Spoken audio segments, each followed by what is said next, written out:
పద్మమ్మ ఏం చేస్తాన్నా? పేడ అలుకుతున్నావు. చాలా బాగుంది మా పేడలకింటే.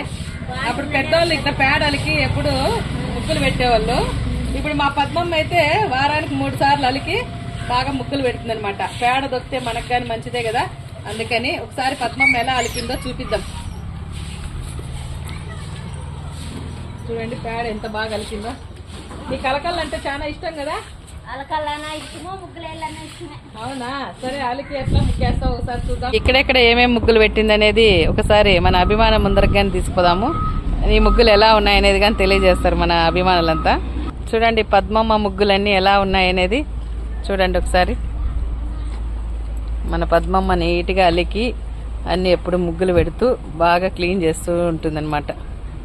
చూడండి మన ఆఫీస్ ముందర, పిల్లల రూమ్ ముందర ఎంత బాగా ముగ్గులు వేసినారు.